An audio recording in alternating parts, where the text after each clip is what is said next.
HD be a metric space and AB any subset of X, then closure of A is denoted by ऐसे एक ऊपर बार लगा देते हैं, ठीक है, and is defined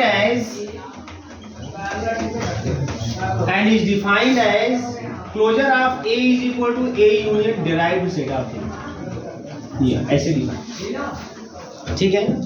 यह होता है किसी सेट का क्लोजर। अभी मैं आपको बताऊंगा सेट का बाउंड्री क्या होता है, फ्रंटियर पॉइंट क्या होता है, बाउंड्री पॉइंट क्या होता है, सब कुछ चीजें हैं। तो A closure of A is equal to A union derived set of A, important ये भी टॉपिक है। और अब इसको थ्योरम में प्रूफ होगा, थ्योरम के प्रूफ में इंपॉर्टेंट प्रूफ है थ्योरम, ये है ना, आपको ये एकदम बकायदा याद होना चाहिए, closure of A is equal to A union derived set of A, ठीक है। ये आपको ऑप्शन में भी दे सकता है और ये इंपॉर्टेंट थ्योरम होता है जब रिटन एग्जाम होते हैं तो शो कीजिए, प्रूफ कीजिए कि closure of A is equal to A union derived set of A, ठीक है। अब ध्यान दीजिए, अब इससे हमको मेन एमसीक्यू पे ध्यान देना है कि किसी कोई सेट अगर आपको दे दिया जाए उसका क्लोजर आपसे पूछा जाए तो आप कैसे निकाल पाओगे, क्लोजर निकालना है ना। जैसे मान लीजिए आपको दे दिया जाए फॉर एग्जाम्पल अगर a is equal to n हो देन n का क्लोजर क्या होगा, n का क्लोजर क्या होगा, तो हम जानते हैं भाई a का क्लोजर मतलब a union derived set of a, तो n का क्लोजर क्या होगा, n union derived set of n। अब बताओ n तो n रहेगा u यूनियन। अब डेराइव्ड सेट ऑफ n मतलब, डेराइव्ड सेट ऑफ n मतलब क्या, it is the set of limit point of natural number. तो नेचुरल नंबर का सेट का लिमिट पॉइंट होता है क्या, नहीं, 5। डेराइव्ड सेट ऑफ n क्या होता है, 5। तो ये क्या आएगा बताओ, n आएगा। तो closure of n is equal to n, ठीक है। Unit set of natural number closure वही है, ठीक है। इस तरीके से अब ऐसे मान लीजिए और भी ले लें आप, इस तरह से अगर होल नंबर का लेंगे इसी तरीके से वही सेम प्रोसीजर है ना। सिमिलरली मैं लिख देता हूँ, ध्यान दीजिएगा, होल नंबर है उसका क्लोजर होल नंबर आएगा, इंटीजर का क्लोजर इंटीजर ही आएगा, क्योंकि लिखेंगे इंटीजर के Z union derived set of Z, और इंटीजर के सेट का कोई लिमिट पॉइंट नहीं होता, मतलब डेराइव्ड सेट ऑफ 5 होता है। आप तो लिखे ही हैं डेराइव्ड सेट सबका, है ना, कुछ नहीं करना, आपको लिखा है डेराइव्ड सेट सबका लिख दीजिए और यूनियन लेने सबको आता ही है। अब इसे मान लीजिए हमने अगर ले लिया a is equal to set of rational number, अब मुझे सेट ऑफ रेशनल नंबर का क्लोजर निकालना है तो लिखेंगे set of rational number union of derived set of rational number, और ये है ना रेशनल नंबर और यूनियन और derived set of rational number क्या आया था, रियल नंबर आया था। ये आप दिखे हैं, क्योंकि सेट ऑफ रेशनल नंबर के लिए सभी रियल नंबर लिमिट पॉइंट का काम करते हैं, इस डेराइव्ड सेट में डेराइव्ड सेट का रियल नंबर ही होगा। अब Q और R का यूनियन क्या होगा, R होगा ना। कुछ लोग कंफ्यूज है क्या भाई इसमें, Q और R का यूनियन हमेशा बड़ा वाला सेट होता है ना, Q R के अंदर है होता है, रेशनल सब R के अंदर होते हैं, तो हमेशा बड़ा वाला सेट ही आपका यूनियन होगा, ठीक है। ऐसे ही अगर आपको निकालना हो इरेशनल का क्लोजर तो वो भी R आएगा, तो लिखेंगे set of irrational number derived set of irrational number, तो भी R होता है। इरेशनल नंबर का यूनियन जब लेंगे सेट ऑफ रियल के साथ तो रियल ही आएगा, क्लियर है सबको, है ना। और रियल का क्लोजर रियल होगा, R union derived set of R union R मतलब R, क्लियर है।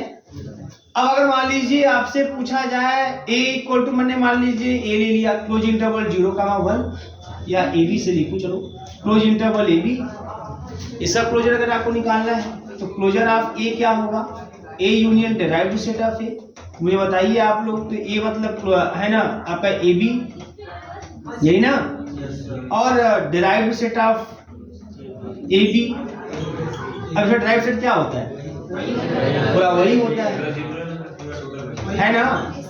तो ये हो जाएगा इस तरीके से, मतलब आपको मिल जाएगा ये, मतलब क्लोज इंटरवल AB का डेराइव्ड जो क्लोजर होगा वो क्लोज इंटरवल AB ही होगा, बस में क्लोज इंटरवल AB होगा। इसी प्रकार से अगर मान लीजिए मैं ओपन ले लूं तब ऐसा ले लूं, ए बी A1 क्या लिखना, अगर मैं ओपन ले लूं तब ऐसे केस में क्या होगा, closure of A is equal to पूरा यही होगा ए यूनियन, इसका डिराइव्ड सेट क्या होता है, क्लोज इंटरवल होता है। अब क्या आएगा, क्लोज इंटरवल। क्लियर है, तो हम अब समझ गए कि आप लोग क्लोजर अब निकाल लेंगे ना क्लोजर, नोट कर लीजिए। ये बता रहे हैं लिमिट पॉइंट होता है और एक एडहेरेंट पॉइंट होता है। लिमिट पॉइंट में हम लोग बोलते हैं कि अगर यल लिमिट पॉइंट है किसी सेट का, तो यल के अबाउट जो हम स्फीयर खींचेंगे किसी भी रेडियस का, उसका उस सेट के साथ इंटरसेक्शन लेने पर उस यल को छोड़कर नॉट इक्वल टू 5 होना चाहिए। अगर यल को ना छोड़े, बस नहीं ना, यल को न निकालें और यल को न निकालें और इंटरसेक्शन नॉट इक्वल टू 5 आए बिना निकाले, तब उसी यल को एडहेरेंट पॉइंट बोलते हैं। बात समझ आई ना। मतलब कभी कभी क्या होता है, कभी कभी ऐसा भी होता है कि सिंपल बता रहा हूँ आपको, जैसे सेट ऑफ नेचुरल नंबर, देखो आप ध्यान समझिएगा, सेट ऑफ नेचुरल नंबर का कोई पॉइंट उसका लिमिट पॉइंट नहीं होता, लेकिन हर पॉइंट उसका एडहेरेंट पॉइंट होता है। कैसे, जब 1 को आप सेंटर मान के स्फीयर खींचोगे तो 1 को यहाँ निकालना नहीं है, तो 1 तो कॉमन हो ही जाएगा ना, इंटरसेक्शन में 1 आएगा ना, नॉट इक्वल टू 5 हो जाएगा कि नहीं हो जाएगा, तब उस 1 को एडहेरेंट पॉइंट है। बात समझ आ रही है ना।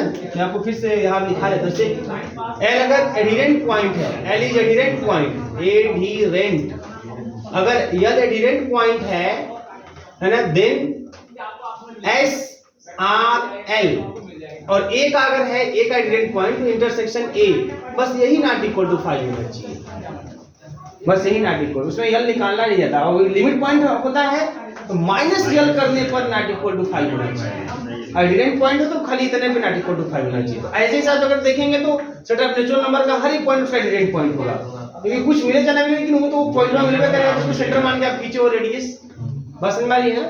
तो ये चीजें होती हैं कि सेट ऑफ नेचुरल नंबर कोई लिमिट पॉइंट नहीं, बट एडहेरेंट पॉइंट हर एक पॉइंट उसका एडहेरेंट पॉइंट होता है। ये होता है एडहेरेंट पॉइंट, और एडहेरेंट पॉइंट का कलेक्शन कर लेंगे तो एडहेरेंट सेट हो जाएगा। बस समझ आ गई, यही चीजें होती हैं कुछ नहीं।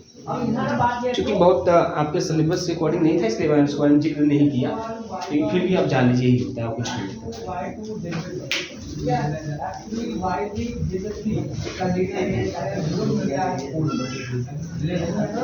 हो गया भैया। अब मेरे हिसाब से आप लोग क्लोजर बड़े आराम से निकाल लेंगे। क्लोजर में एक खासियत और आपको दिख रही होगी एग्जाम्पल में, है ना, एग्जाम्पल में एक खासियत आपको दिख रही होगी। कहीं कहीं पर देखें, आप लोग देख रहे होंगे कि जिस सेट का क्लोजर निकालने वही आया है ना, जिस सेट का क्लोजर निकालने वही आया है। अब कहीं कहीं पर ऐसा है कुछ का क्लोजर निकालने तो वो नहीं आया है, दूसरा कुछ आया है। तो आप ध्यान दीजिए, जिसका क्लोजर निकालने तो वही आया है, वो क्लोज्ड है। देखिए सेट ऑफ नेचुरल नंबर क्या होता है, ओपन होता है, क्लोज होता है। कल तो समझाया ना आपने, set of natural number close होता है, इसलिए उसका क्लोजर उसका यह आया है। Set of whole number close होता है, इसलिए तो क्लोजर वही आया है। सेट ऑफ इंटीजर क्लोज होता है, इसलिए वही आया है। सेट ऑफ रेशनल क्लोज होता है कि open, set of rational close होता है कि ओपन, ओपन होता है, ओपन होता है। बोलिए बोलिए, क्लोज होता है कि ओपन? पहली बात तो क्लोज नहीं होगा, बस सुनना रही ना, क्योंकि अगर वो क्लोज होगा, ये भी भर लीजिए, अगर वो क्लोज होगा, कई तरीके समझने की। अभी मैंने आपको आते ही एक लाइन बोला था कि अगर कोई सेट अपने सभी लिमिट पॉइंट को कंटेन करता है, then that set is closed. तो सेट ऑफ रेशनल नंबर क्या अपने सभी पॉइंट को कंटेन कर रहा है क्या? उसका लिमिट पॉइंट तो आर है सीधे ना, डिराइव्ड सेट आर है, तो क्या आर क्यू के अंदर कंटेन हो पाएगा क्या? नहीं, बस हमें तो क्लोज्ड नहीं है, ये क्लोज नहीं है। अब क्लोज नहीं इसलिए इसका जो क्लोजर है वो आर के बराबर भी नहीं है। अगर आप ओपन का जो डिफिनेशन है स्पीयर वाला उससे भी चेक करो तभी पता चल जाएगा आप लोगों को। तो set of rational number close नहीं होता है, बात समझ आई? इसलिए देखिए उसका जो क्लोजर है वो क्यू के बराबर नहीं, आर के बराबर।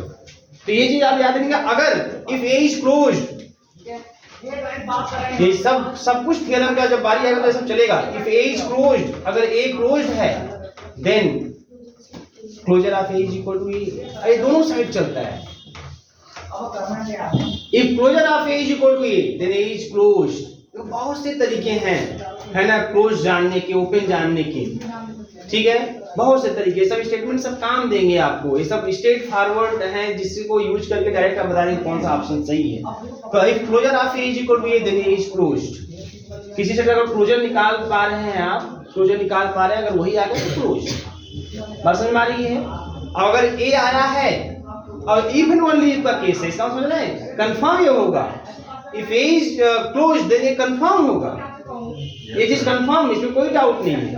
और अगर ए है, closure of A is equal to A, तो ए क्लोज होगा, ये भी कंफर्म, ये भी कंफर्म। तो अगर आपको नहीं समझना है कि मान लीजिए आप भूल गए कि कैसे आप स्फीयर खींचना होता है, कैसे इंटीरियर पॉइंट ये सब देखना होता है, कैसे ओपन देखना होता है, तो ऐसे भी देख लो, है ना, बढ़िया बचने तो बेटा, है ना, ऐसे यही देख लो। यहाँ पे क्या ए बार इक्वल टू ए आया है क्या, नहीं आया है, बस में। तो ये सब कुछ तमाम चीजें हैं, आपको ध्यान देनी है कि कैसे हम क्लोज पहचानेंगे। तो एक तरीका यह भी हो गया। अभी सुबह आया था आप लोगों को कि और कोई सेट अपने सभी लिमिट पॉइंट को कंटेन करता है, तो क्या क्यू अपने सभी लिमिट पॉइंट को कंटेन कर रहा है क्या, नहीं कर रहा है ना, इसका मतलब वो क्यू हमारा नॉट क्लोज, ठीक है ना। कैसे बता सकते हैं चीजों को। तो देखिए अब क्लोज इंटरवल ए भी ये क्लोज है ना, तो इसका क्लोजर वही आया है। ओपन इंटरवल ए भी ये क्लोज होता है क्या, नहीं, ये ओपन होता है, ये ओपन होता है। अरे open set is an open interval, ये ओपन होता है, तो इसका क्लोजर क्या वही आया क्या, नहीं आया है ना। तो ये सब तमाम चीजें जो आपको देखने को मिलेंगी, ये सब का यूज करेंगे हम लोग। फिर हम देखेंगे तो और स्टेटमेंट से और क्लियर होगा, प्रूफ इससे और भी क्लियरिटी आएगी, ठीक है। आगे बढ़िए, आगे बढ़ेंगे, चलिए और बातें फिर कल करते हैं, आगे क्या पढ़ना, टाइम हो गया, ठीक है। ये सब दोहराइएगा, कहीं किसी को समझता नहीं पूछते रहिएगा। रियल नंबर मैं कब चिल्ला रहा हूँ, फाई एंड आर, आर मतलब real number, open as well as close. हाँ तो क्लोज तो बोल तो रहा हूँ, open as well as close. Phi और आर ये दो ही एक ऐसे सेट हैं जो ओपन भी होते हैं, क्लोज भी होते हैं, ठीक है।